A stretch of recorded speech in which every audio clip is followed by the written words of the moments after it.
기이한 일을 행하신 여호와 하나님이라고 불렀다고 했습니까? 그것은 하나님께서 우리를 기이한 방법으로 구원하셨기 때문에, 매우 세밀한 방법으로, 그리고 매우 조심스럽게 우리를 구원하시되 한 사람 한 사람 하나씩 하나씩 우리를 구원하신 그 일을 생각하면서 시인은 기이한 일을 행하신 하나님이다 라고 부르며 그 하나님을 찬양하고 있는 모습을 생각해 보았어요. 그리고 그 대표적인 예로 하나님께서 이스라엘 백성들을 출애굽시킨 사건 생각해 보았습니다.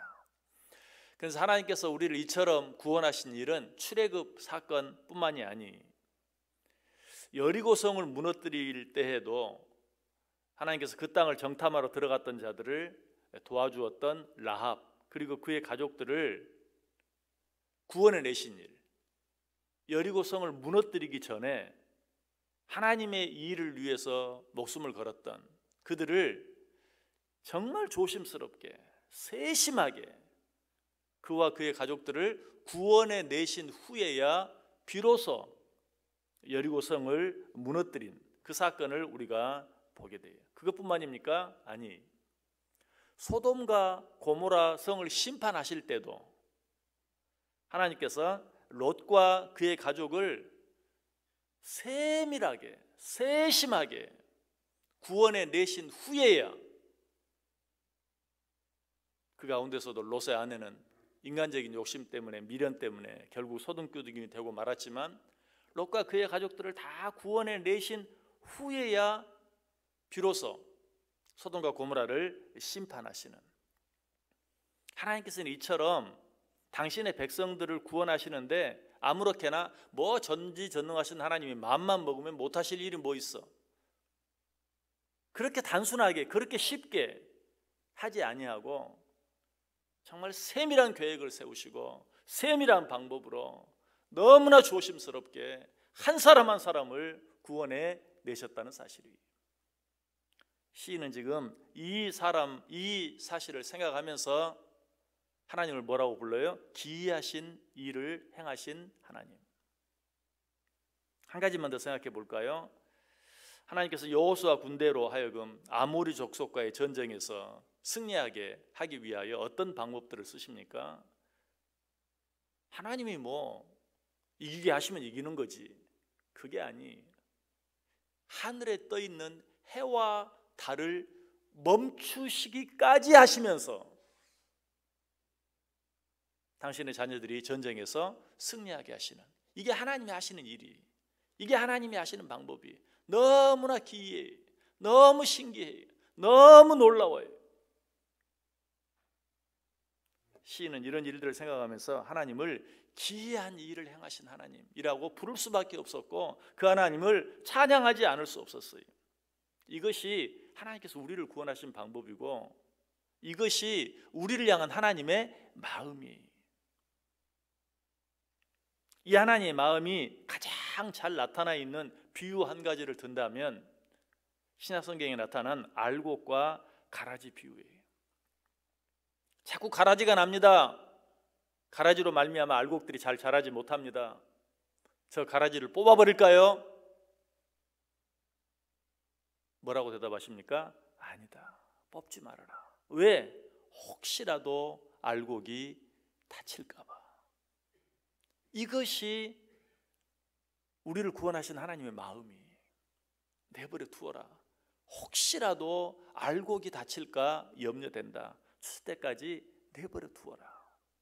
하나님이 이처럼 세심한 배려, 이처럼 놀라운 사랑, 이처럼 기이한 방법으로 우리를 구원해 내셨다는 사실이, 저는 그래서 이렇게 믿어요.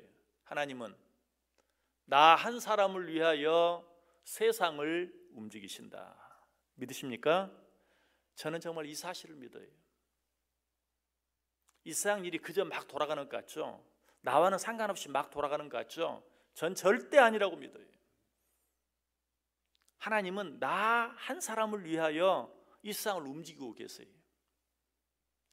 여러분, 코로나 그냥 어쩌다 생겨난, 인류 역사에 어쩌다 재수없게 생겨난 그런 일이라고 생각하세요? 아니, 크게는 인류 전체를 위한, 작게는 그 일 속에도 나 한 사람을 위한 하나님의 계획이 있어요. 우리는 그걸 찾아야 돼요. 이 코로나 전 인류적인 역사에 유례없는 이 일을 통해 하나님께서 나에게 말씀하시는 것이 있어요. 그 속에는 나 한 사람을 위한 계획이 있어요.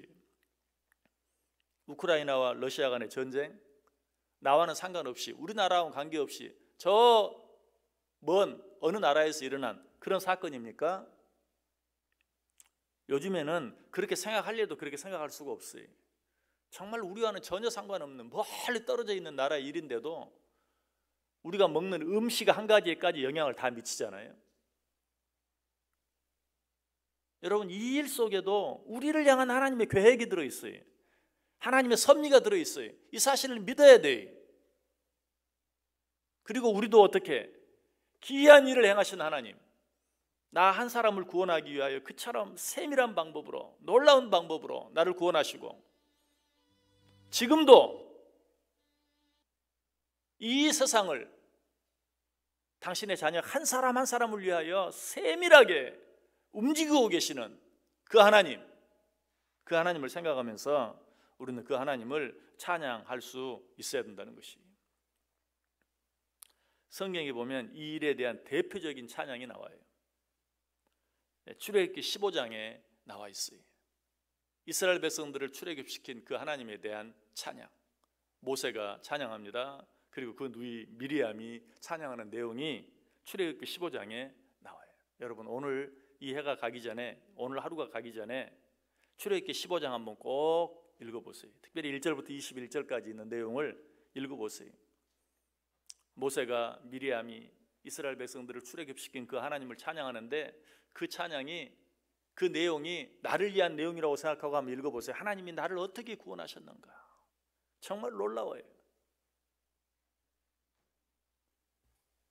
그런데 그 말씀 속에 정말 놀라운 말씀이 있어요. 출애굽기 15장 13절 한 절 말씀만 보시면, 주의 인자하심으로 주께서 구속하신 백성을 인도하시되 주의 힘으로 그들을 주의 거룩한 처소에 들어가게 하시나이다. 이게 무슨 말인 줄 아세요? 하나님께서 그처럼 기이하게 우리를 구원하셨을 뿐만 아니라 그처럼 기이한 방법으로 구원받은 우리가 주의 거룩한 처소에 들어가게 되나이다.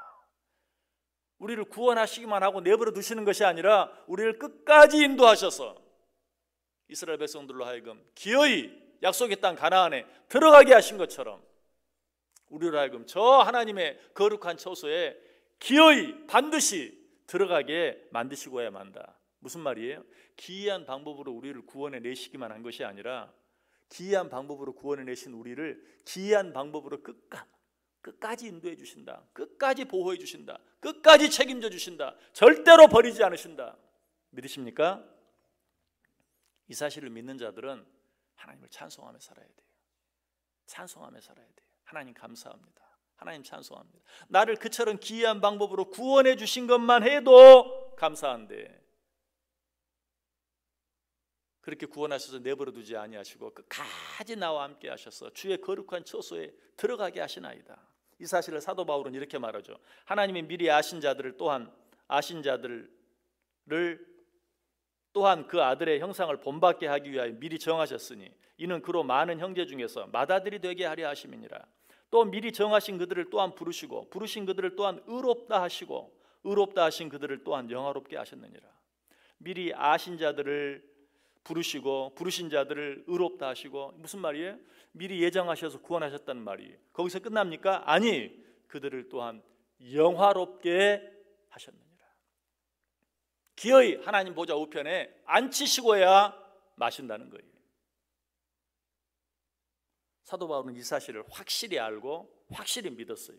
그래서 바로 그 말씀 뒤에 뭐라고 말합니까? 내가 확신하노니 사망이나 생명이나 천사들이나 권세자들이나 현재일이나 장래일이나 능력이나 높음이나 깊음이나 다른 어떤 피조물이라도 우리를 우리 주 그리스도 예수 안에 있는 하나님의 사랑에서 끊을 수 없느니라. 기이한 방법으로 구원하시고 기이한 방법으로 끝까지 보호해 주시겠다고 약속하신 이 하나님의 손에서 누가 우리를 끊을 수 있겠느냐?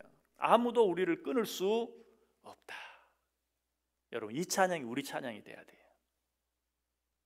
오늘 하루 살아가면서 이 하나님, 이 기이한 일을 행하신 하나님, 기이한 일을 행하시고 끝까지 책임지시는 하나님, 이 하나님을 믿고 이 하루도 그 하나님을 찬송하면서 아무것도 두려워하지 아니하고 담대하게 승리하며 살아가는 저와 여러분 될 수 있기를 주님의 이름으로 간절히 축원합니다. 기도하겠습니다.